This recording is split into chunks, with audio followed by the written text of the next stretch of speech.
44 хвилини у місті Києві на перехресті вулиці Івана Франка та Богдана Хмельницького відбувся підрив автомобіля Subaru, за кермом якого знаходився відомий журналіст Павло Шеремет. Це якраз зараз коротеньке відео вказаної події.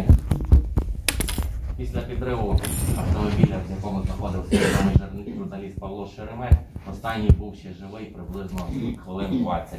Однак від отриманих поранень, на жаль, помер. Прошу наступний. В подальшому проводилися численні огляди місця події, з яких були вилучені залишки від вибуху. Але що саме містилося в них та в пожежному смітті, на той час ще не було відомо. Як встановлено було, в епіцентрі вибуху знаходився під днищем в районі водійського сидіння автомобіля. У зв'язку з набувшим суспільним резонансом до України прибули фахівці з Федерального бюро розслідування Міністерства юстиції США, які ще ретельніше провели огляд місця події та автомобіля, в якому підірвали Шеремета. Автомобіль, а точніше його залишки після вибуху та загорання розібрали на автостендах офіційного представника Subaru в Україні. Для відсіювання частин підірваного авто від чужорідних об'єктів технічними працівниками Subaru розібрано аналогічний автомобіль. Так, закордонними спеціалістами було виявлено залишки металічного сферичного об'єкту, який в подальшому було ідентифіковано як неодимовий магніт. Хімічні зразки працівниками ФБР були направлені до лабораторії ФБР місто Квантіко, штату Вірджинія, США. В подальшому в ході цього розгляду будуть долучатися численні протоколи огляду місця події, де вилучалися саме оці рештки і ці речі, предмети, які ви зараз бачите на слайдах. Відразу ж після огляду місця події слідчою групою було призначено ряд комплексних експертиз. Слідство цікавило не лише хто і як заклав вибухівку, але й сам вид та тип заряду, який був використаний під час злочину. Прошу відкрити доказову базу і вкладку «Слідчий експеримент». Так, під час проведення зазначених експертиз було ідентифіковано деякі предмети, що були вилучені на місці події. Ними виявилися частини протипіхотної міни МОН-50. Якраз ми зараз бачимо зображення на слайді частини тих решток, що залишилися від вказаної міни. Це були вражаючі елементи типу ролики, нарізна втулка запального гнізда, пластикатна пробка і ніпель електродетонатора. Бачимо схематичне зображення міни МОН-50 з її основними характеристиками, яка була підкладена під автомобіль Павла Шеремета. З метою з'ясування вибухового пристрою було призначено комплексну вибухотехнічну експертизу. Під час вказаної експертизи проведено слідчий експеримент, в ході якого здійснено підриви двох автомобілів. Для цього було вилучено брусчатку безпосередньо з місця вчинення злочину, а також використано протипіхотні міни МОН-50. Якраз зараз на екрані видно автомобіль, в якому загинув Павло Шеремет, а також автомобіль, який використовувався в ході слідчого експерименту. І можна побачити, що якраз під водійським сидінням є одинакові, от якраз це автомобіль Павла Шеремета, а це автомобіль, який використовувався при слідчому експерименту, отвори від вибуху міни МОН-50. Вони ідентичні і було встановлено, що це саме такий саморобний вибуховий пристрій був використаний при вбивстві відомого журналіста. Крім того, експертами за результатами досліджень, у тому числі слідчого експерименту в польових умовах, вирахована кількість використаного гексогену. В тротиловому еквіваленті склав 478,4 грами. Штатна міна МОН-50 має 700 грам пластичної речовини, тобто було використано половину вказаної міни. В подальшому співробітниками правоохоронних органів відпрацьовувалось місце вчинення злочину. Та для того, щоб полегшити роботу та ефективно відпрацювати мікрорайон, де відбувся вибух та де проживав Павло Шеремет, для ретельнішого пошуку територію було розділено на 33 квадрати. В них налічувалось приблизно 500 житлових будинків, а це близько 5000 квартир, які були відпрацьовані слідчо-оперативною групою.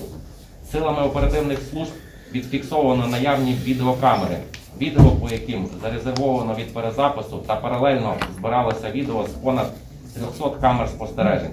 Було створено групу поліцейських, яка майже цілодобово переглядала відео, вилучене під час відпрацювання. Проводився ряд слідчих дій для відокремлення осіб від тих, що постійно проживають у вказаному мікрорайоні. Отримано понад 720 дозволів суду на виїмку інформації в операторів мобільного зв'язку, по 42 500 абонентським номерам, по 15 300 імейл моніторингів. Відпрацьовували служби таксі, автомобілі, яких прибували до вказаного мікрорайону у кількості понад 250 таксистів та їх пасажирів. Перевіряли з групи радикально налаштованих осіб, які мають навички поводження з вибуховими пристроями, службовці добровольчих батальйонів. Не залишено поза увагою версії та мотиви вчинення злочину. Здійснено більше 295 оглядів та досліджень публікацій і тем ефірів, особисті записники потерпілого, його електронне листування та переписки за 3 останні роки. Досліджувалась особа потерпілого, у тому числі відпрацьовано його статті, які здебільшого мають аналітичний характер на підтримання реформ в державі. Допитано колектив інтернет-видавництва «Українська правда», ТОВ «Нові медіа» про відомі обставини вчинення злочину і можливі мотиви вбивства Шеремета та інформаційного агентства 17-го каналу, які перші розпочали прямий репортаж з місця вбивства. Крім того, у кримінальному провадженні проведено 95 комплексних експертиз, в ході яких досліджувались носії інформації потерпілого та обвинувачених, автомобіль та пожежне сміття, елементи МОН-50 та магніти, відео з місця події. Проведено понад 50 обшуків, у ході яких вилучені відеоматеріали та відпрацьовувалися фігуранти, щодо яких була оперативна інформація про причетність до вчинення вказаного злочину. Прошу повернутися. Тепер пропоную оглянути відео. З того часу також почалася здійснюватися ідентифікація та відокремлення осіб, які попадали в поле зору працівників поліції під час перегляду відео. В ході проведення оглядів було виявлено жінку, яка 15 та 18 липня 2016 року підозрілою ходою проходила біля авто потерпілого та на телефон фіксувала камери спостереження. Якраз ми зараз бачимо одне із таких відео.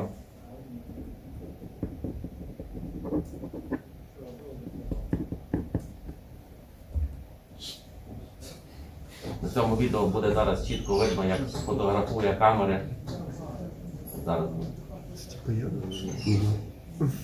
Також зафіксовано 2 осіб, чоловіка та жінку, які вночі о 2 годині 41 хвилину 20 липня 2016 року проходять повз машину марки Subaru.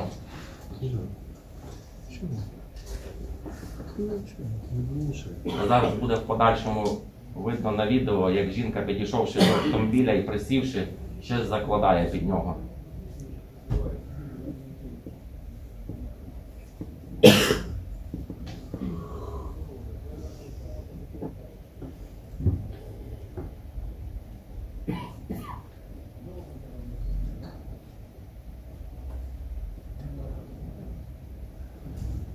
Якраз зараз в правому куті екрана видно, як під автомобіль Павла Шеремета закладається вибуховий пристрій.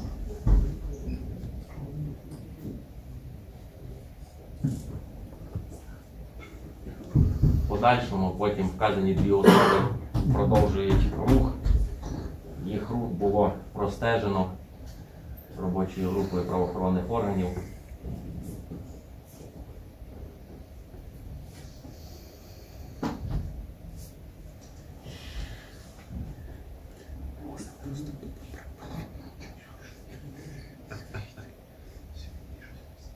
На вказаному відео зараз буде, я попрошу технічну підтримку зупинити відео. На вказаному відео є зображення чоловіка, який має характерний одяг з принтом на спині, з відповідним малюнком забігаючи наперед, коли будемо досліджувати протоколи обшуків, в обвинуваченого Антоненка так само було винайдено схожі кофти з відповідним принтом, відповідним зображенням.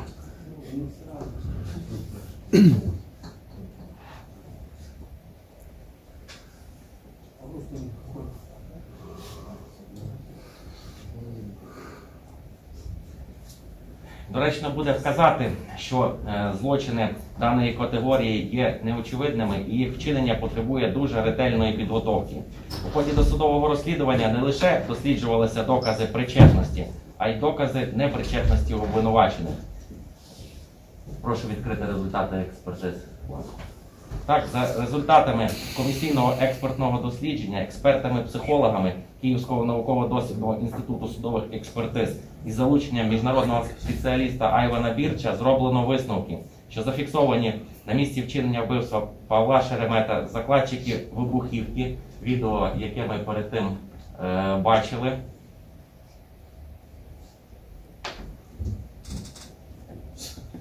Результати експертизи.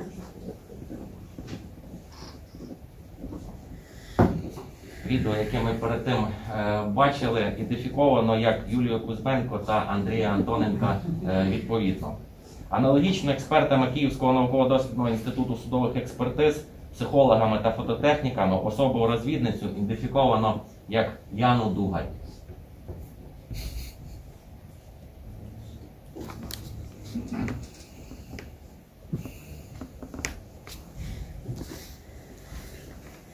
Прошу відкрити вкладку «Приховані докази». 12 грудня 2019 року Антоненку, Кузьменку та Дугаль перше було повідомлення про підозру у вчиненні інкримінованого їм кримінального правопорушення та було розпочато проведення обшуків, під час яких обвинувачені почали приховувати речові докази. Зокрема, обвинувачений Антоненко, дізнавшись про обшук та розуміючи, що він може бути викритий правоохоронними органами у вчиненні вбивства Павла Шеремета, приховав корпус міни МОН-50, який зберігав у себе вдома, а також мобільний телефон, через який зв'язувався із братом дружини. Тут на слайді, якщо є можливість збільшити переписку, на цій переписці якраз і йдеться мова. Антоненко пише про те, що необхідно сховати ту зелену річ, яка в нього знаходиться вдома, а саме вихолощену міну МОН-50. Вказані матеріали зафіксовані в ході проведення негласних слідчих розшукових дій, та в подальшому відповідний протокол буде долучатися в суді для його дослідження. Також зазначено, так як я вже сказав, на рахунок мобільного телефону, з якого саме телефонував Антоненко та намагався приховати речовий доказ у даному кримінальному провадженні. Вказаний телефон так само він передав комусь із своїх захисників і на даний момент не встановлений. Крім цього, Яна Дугаль в свою чергу приховала 7 мобільних телефонів, якими раніше користувалися, книги із саперної справи, а також сумку із набором сапера, які зберігала в орендованій нею квартирі. Є зараз текст розмови між Яною Дугаль. Скажімо так, якщо вони, не дай Бог, зайшли до мене в квартиру, там де я знімаю, там де в мене лежить 7 телефонів, 7, 2 з яких я користуюсь зараз, і ще плюс 7 телефонів. Плюс 3 книжки по саперній справі. І плюс повністю набір Райана Сапера. В прямому сенсі того слова. Чемодан, рюкзак, така сумка сапера, де є всі примочки, всі кільця, кільце таке, шпильки, мотузки, зажими і все інше. Я чесно, коли побачила книжки, в мене чуть мій паспорт не стався, а коли я прибирала і випадково відсунула кресло, до мене було генеральне прибирання, відсунула кресло, то в кімнаті, в якій я не живу, я знімаю двокімнатну квартиру, в мене там равер стоїть, у мене там сушилка стоїть, диван, крісло, стіл мій робочий, за яким я працюю. Ну такий робочий більш-менш кабінет, такий, знаєш, під хозматеріалу. Я така полосу, що думаю, ну блін, там полосу. Відбуваю, і в мене, блін, а там в мене сума стоїть. Отут, де я очканула. От реально, де стало мені навіть страшно. Щойно прослухали оце якраз загальний вигляд сумки Мінера. Щойно ми прослухали аудіозапис за результатами проведення негласних слідчих розшукових дій. Також Юлія Кузьменко у свою чергу приховала пароль до мобільного терміналу, яким вона користувалася у 2016 році, а саме мобільного телефону Apple iPhone 6, який був вилучений у неї вдома, повідомляючи про його несправність, а в подальшому зазначаючи невірний пароль.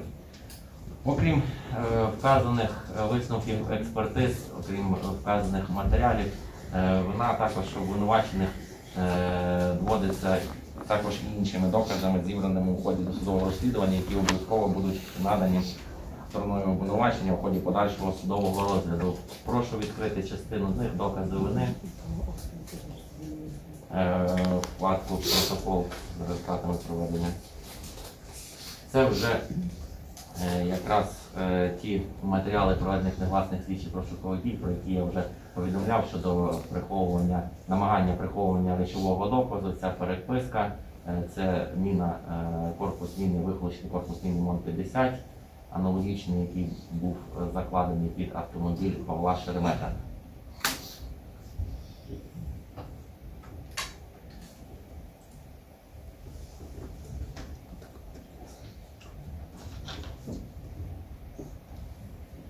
Це якраз смс-повідомлення. Да, Лех. Это самое, увидел? Да, я весь рюкзак забрал, то есть на зоне совершенно. Хорошо, хорошо. Витька дома? Да. Все. И давай. Сейчас я Сереге занесу. Ну да, все, в курсе. Угу. Да. Ця телефонна розмова вже відбулася після смс-листування, оскільки, на думку органу досудового розслідування сторони обвинувачення, на листування не відповідала особа, тому було здійснено телефонний дзвінок, і саме розмова йдеться про міну МОН-50 у смс-повідомленнях прохав приховати обвинувачений Антоненко. Роз'яснення експертів. Так, роз'ясненням експертів по викличеній міні МОН-50, яку намагався приховати Антоненко, якраз в самому горі зазначено, що отвір у корпусі міни, який приховав Антоненко, не передбачений конструкцією, ймовірно виготовлений для нештатного засобу підриву частини МОН-50. При підриві Павла Шеремета було також використано половину заряду МОН-50, тобто аналогічна міні від автомобільного Павла Шеремета. Оде телефон відкритий. Огляд з'єднань відкритий. Також в ході аналізу та моніторингу трафіків телефонних з'єднань, оглядом телефонних з'єднань Антоненко було встановлено, що його номер телефону у період з 21 години 19.07 по 10 годину ранку 20.07, це саме в ніч, на ніч, коли було закладено вибуховий пристрій та зранку стався 20 липня вибух автомобіля Павла Шеремета.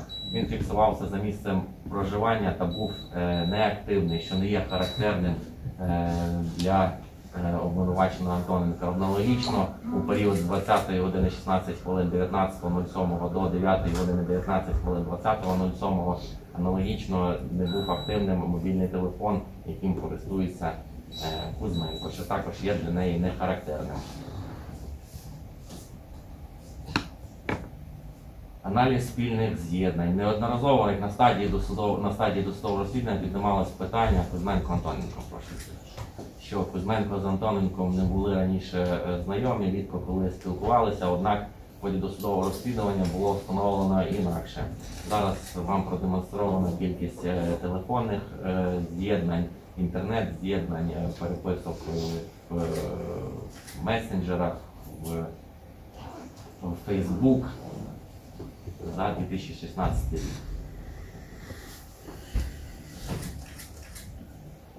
Це є також аналіз з'єднань, згідно яких встановлено, що Антоненко та Кузьменко в період часу з 14.03.2016 року по 30.10.2016 року 29 разів одночасно перебували в зоні базових станцій, які діють в межах однієї території, тобто знаходилися поруч один з одним, перебували разом. Також є аналізом трафіків та аналізом дослідження інших матеріалів було встановлено зв'язок Антоненка з близьким знайомим Кузьменко на прізвище Киян. Також бачимо кількість їх з'єднань як за допомогою інтернету, так і смс-повідомлень та дзвінків.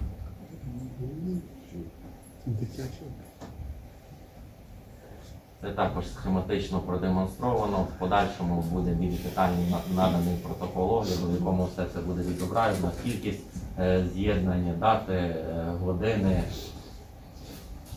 місця зустрічі.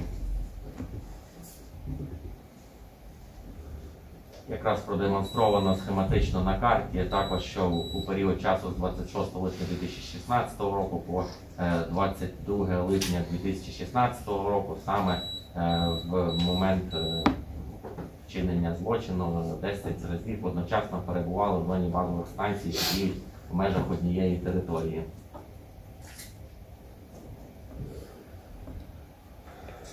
Також було зафіксовано аналізом телефонних з'єднань, що в період з 19.07.2016 року на 20.07.2016 року Ян фіксувався неподалік від району місця проживання Шеремета.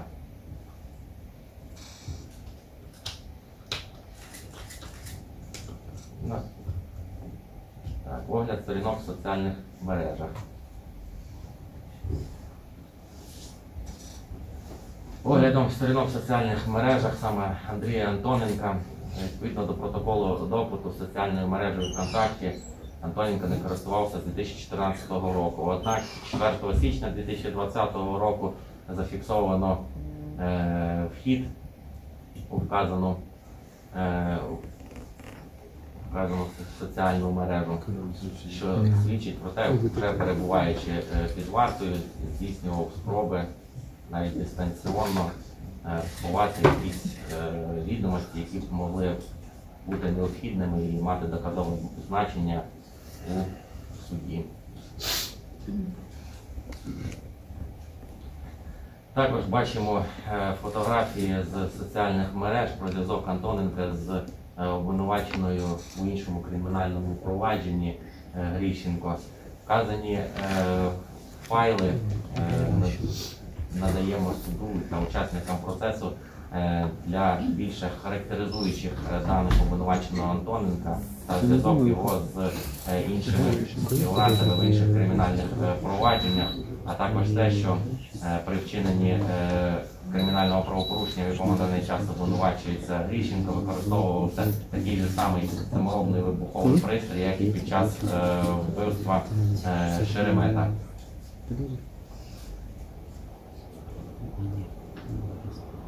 Це також переписка Кузьменко з Антоненком. Також прошу звернути увагу на одну з таких деталей. Давай завтра тут не діло таке обговорювати. Тобто вони діють завуальовано, скрито, розуміють, що вказану переписку правоохоронні органи могли прочитати в ході проведення власних слідчих дій, зафіксувати відповідно до вимог закону.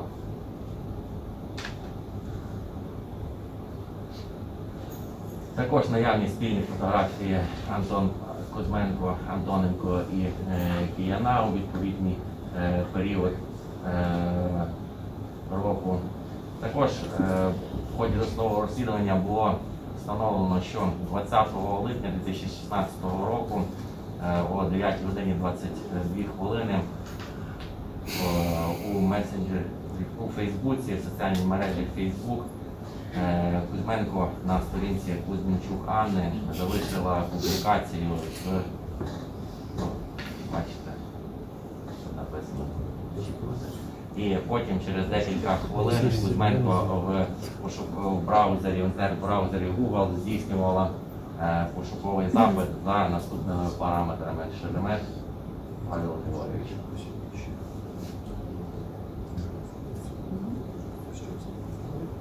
Смотри, нам нужно, во-первых, хорошего психиатра, во-вторых, хорошего режиссера, и в-третьих, хорошего героя. Психиатр, чтобы понял, как на них влиять, режиссер, чтобы смог создать такую картинку, от которой охуеет весь телевизор, потому что наши все люди живут в телевизоре. И все наши киевские движи, они все до пизды украинцы. Да. И в-третьих, нам нужен герой жертва. А учитывая то, что вот номер один, я бы сказала. герои у нас были разные герои, нам нужна одна. Нам нужна героиня, потому что попсовый персонаж «Слугу народа» можно переплюнуть или геем, или попом, или бабой. Так что нужно использовать вот этот момент, когда сейчас прессуют Марусю и Федину, и тупо добавить Марусю, чтобы она взяла на себя... Щойно Ну, это неплохая вообще, на самом деле, тема. Во-первых, нужно определиться, у нее же есть ребенок. Да, даже два. Мы их можем куда-то гипотетически спиздить. Ну, ты понимаешь. Киев, Нужно стремляться к жертвенности. Нам нужна жертва, которую должны спасти вся Украина. Нам надо, чтобы менты кого-то убить. У нас еще все проще. Вот Ну, просто что нам банально. нужно на Майдане с бабой? Нам нужна баба. Ну, И нам нужна баба-мать. Вот, если бы мы ответили бабу мать, это было бы идеально. Вот такой мечту, который это согласен. Нам нужно, чтобы какая-то баба стала проводом. Мужики уже не канают. Нам нужна жаба Даша, знаешь? Ну, Маруся, конечно, оптимально на эту тему подходит. Маруся оптимальная, да. Да, она умеет говорить, у нее хороший там послужный список, сколько там говна не вытаскивает с 2014 года. Да, извините меня, 2014 года никого не касается, какие мои что делали. Ну, вот отчет у этой страны начался с 2014. Ну, из-за нее станут все воевавшие бабы. Ну и бабы, и, в принципе, как бы пацаны смогут сделать, это не вопрос. Пацаны станут. Просто бабы это тот круг, который пробить невозможно. Ну да. Ми щойно прослухали частину телефонної розмови Кузьменко з Мазурчак Василисою Миколаївною, і з розмови чітко зрозуміло, що можливо готується вчинення іншого злочину відносно осіб, які прозвучали в вказаному слайді. Да, один комплект или Ну, два? можна це на паузу нажати. Ну, просто Також нет, поступит эта представка, я говорю, когда... наступний зараз слайд – це розмова Кузьменка з Ульяновим Володимиром. Зараз ви почуєте, про що саме йдеться мова, так само щодо можливого вчинення певного злочину.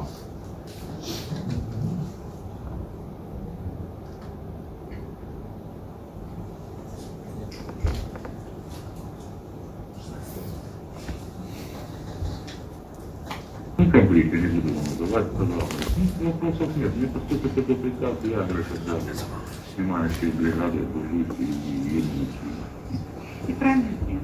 Я, знаешь, очень хочу, чтобы это случилось. Мне твои Киева не жалко. Ну, тут, чтобы в Киев себя привести в норму, надо 4-5 кассеты града выпустить. Чего? Ой, Киев такой стыдливый, что тут полкассеты хватит. Я вважаю, що всі почули, в принципі, додаткових коментарів якби не потрібно. Прошу далі. Далі. Далі огляд.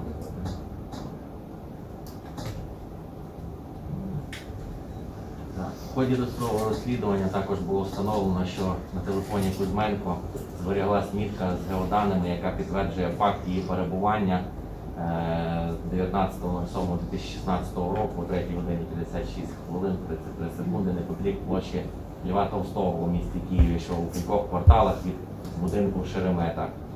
І, звичайно, суперечить її показанням, наданим на досудовому розслідуванні. Це те, що вона в ту ніч була вдома. Це є спільні фотографії Антоненка, Кияна та Кузьменка, що спростовує те, що останні раніше були знайомі і перебували в досить дружніх відносинах. Це вже я як говорив, повторяюся. Це також смс-переписка між Кузьменко та Антоненко.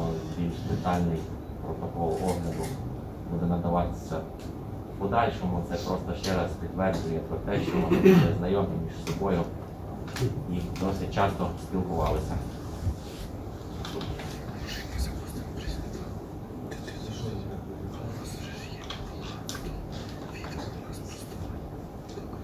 Ну і залишиться нам з презентації характеристики обвинувачених. Що стосується характеристики, то можу сказати, що на досудовому розслідуванні на даний час обвинувачений Антоненко відмовився від проведення слідчого експерименту за його участі, відмовився від проходження судово-психологічної експертизи з використанням поліграфу. В свою чергу Кузьменко відмовилась від проходження судово-психологічної експертизи з використанням поліграфу, також відмовилась від проведення одночасного допиту з Антоненком. Дугарь, в свою чергу, на стадії досудового розслідування відмовилась від надання зразків почерку для проведення почеркознавчої експертизи, відмовилась від проходження судово-психологічної експертизи з використанням поліграфу, відмовилась від проходження судово-психіатричної експертизи від замірів розгляду. Я на цьому також хочу звернути увагу суду, учасників процесу, оскільки в подальшому, можливо, стороною захисту також будуть надаватися відповідні документи, в тому числі і висновки проведених експертиз.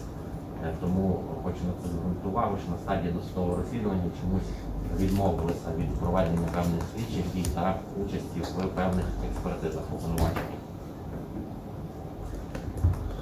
Це щодо характеризуючих зв'язку обвинувачених з родиною Грищенків, які в даний час обвинувачуються в замаху на вбивство громадянина Чекурака в Івано-Франківській області, де використовувалися аналогічні саморобні вибухові пристрої, також магніти, за допомогою яких вказаний вибуховий пристрій кріпився до днища автомобіля. Тут якраз зображено спосіб кріплення саморобного вибухового пристрою, аналогічно при вчиненні замаху на вбивство громадянина Чекурака. Це також спільні зв'язки між особами, які причетні до замаху на вбивство Чекурака, їх зв'язок, в тому числі Грищенко Владислав. Це якраз зазначено обвинувачений Антоненко, зафіксований на фото разом з Грищенко Інною, дружиною Грищенка, якого ще не бачили. Бачимо Кузьменко та Дугаль на судовому засіданні, коли обирали запобіжний засіб Грищенку. Також близький знайомий Кузьменко Киян прибув у місто Івано-Франківськ, забрав транспортний засіб. В подальшому передав ключі від нього обвинуваченій нашому поважній Яні Дугаль. Те, що стосується бороди Антоненка, з лівої сторони зображений обвинувачений Антоненко, його фото в різний період року. І ми бачимо, що в нього так само наявна різної форми борода, так само як і особи, яка зафіксовано на відео, яке ми продивлялися, як одного з захватчиків війни.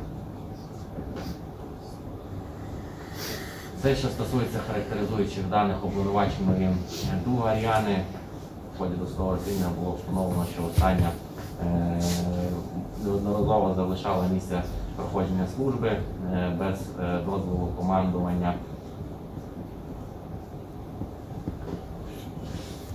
Це якраз телефонна розмова про те, що здатна вводити в оману.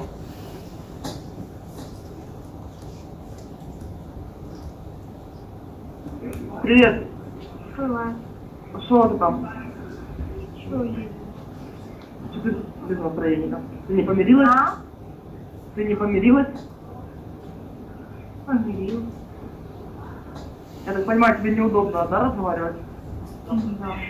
И зайди туда в этот мессенджер или WhatsApp. О, боже, в телеграм. Интернета сейчас нету. Почему? Как закончился. А у тебя на счету нет? Ну, у меня же проплачивается опять интернет же 5 гривен за 50 мегабайт. А. Я поняла. Ну, Это а так правильно. помирилась. Ну а так да. Это хорошо. А ты там что? Ну, ничего, у меня сегодня полиция остановила. Зашел. Что-то уже опять не так сделал. Притом военная. Да, блин, вообще не знаю, что говорить. Я честно пары не опознала. На пару, до 8 часов пары у меня забили сегодня. Угу. Так что вот так вот. Что ты эту татуху забила? Да, конечно, делаю. Так, а фотку мне скинуть, стоп. Так у тебя интернета нет. Ну так а в суде же будет у меня интернет. Я жду фотографию, мага. У Есауловой попроси, она покажет тебя. Хорошо. Хорошо. Хорошо. Ну все, я рада, что у тебя хорошее настроение. Ну, я тоже рада, что у тебя тоже хорошее настроение. Вот если тебе еще не испортили, блин, эти полицейские, что были, нафиг. Туби? Да ничего. Я из-за них чуть, блин, на пар не опоздала, понимаешь? Еще, блин, встретили меня тупо вот так вот, короче. Я выхожу со двора, и они такие, А добрый что день. они от тебя вообще хотели, я не поняла. Они вообще хотели спросить под предлогом, куда как пройти. И я говорю, выбачьте, типа, ну, я говорю, я не знаю, вы не местная? Я говорю, нет, я не местная.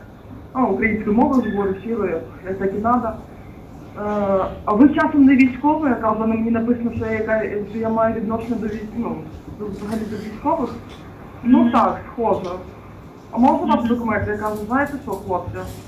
Вибачте, але до військових, там військові, кажу, ти до них підходьте. Я Жестко.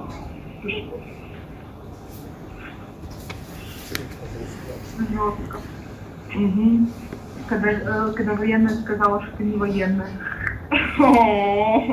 Молодець, Яна. Ну, блін, а що мені ще проблеми треба, що я зараз дам, що я військова. Я тут на яких правах, аж ні на яких. У мене немає ні відряджень, нічого, мене просто так і пустили. Так само, як зараз Борисовку на якого зупинять десь і кажуть, Ну да, я знаю. Ну, нет, сегодня как раз контракт заканчивается, она сама не знает, что делать, но если ее не будет, ну, типа, закончится, то она ей что так хорошо. да. В общем, хорошо тогда. Бабушке привет. Угу.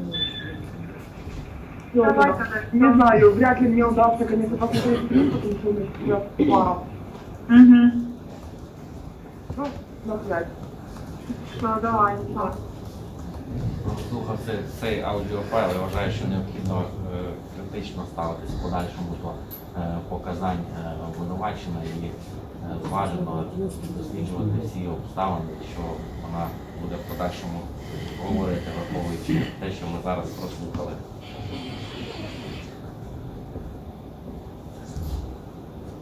Привет. Привет.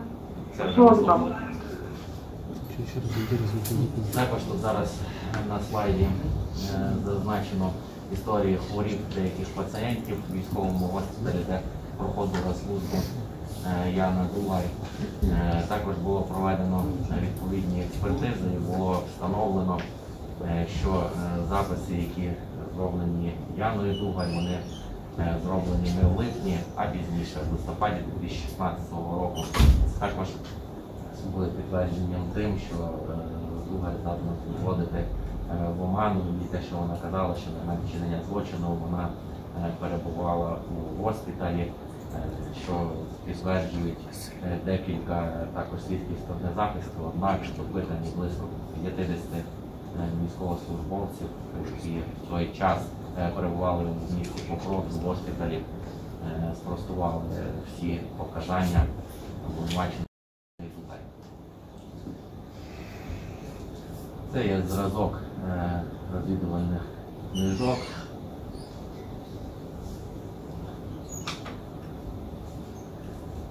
В принципі, якщо так взяти коротко, це в загальному значно більше знаходиться в матеріалі про розпорядження сторони обвинувачення, вони будуть підготовлені та в подальшому будуть надаватися суду для дослідження.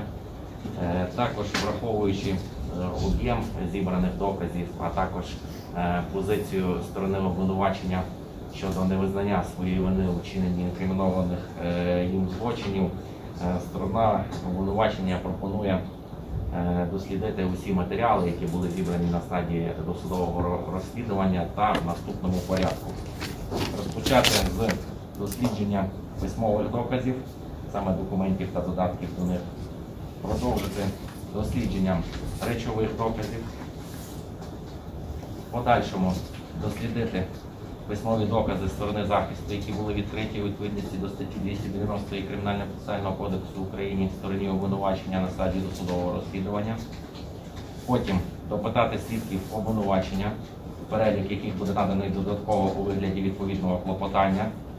Допитати експертів та спеціалістів, які приймали участь та проводили експертні дослідження у кримінальних провадженнях, оскільки дуже багато у нас питань навколо проведених у кримінальному провадженні експертиз. Допитати свідків сторони захисту за наявності відповідних клопотань. В подальшому допитати обвинувачених та закінчити допитом потерпілих. Вважаю, що такий порядок дослідження доказів буде достатній для встановлення істини у вказаному кримінальному провадженні та прийняття відповідного законного та обґрунтованого рішення. На цьому в мене все. Також хочу про долучення письмового тексту вступної промови разом з диском, на який записана презентація, яку ми щойно проглянули.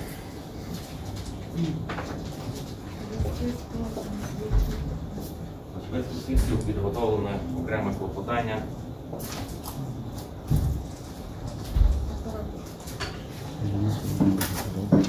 Не підписуйся.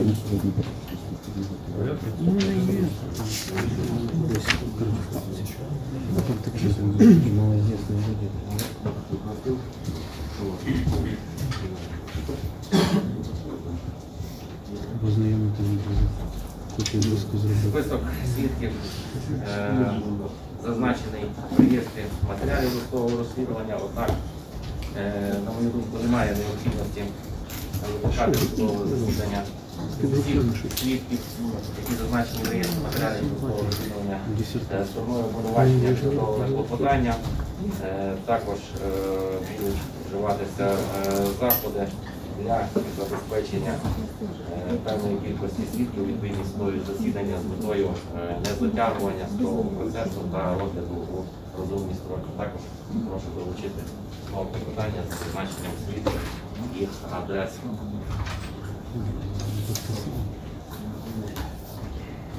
Список свідків 263 особи, 260, уже 800. далі список також дали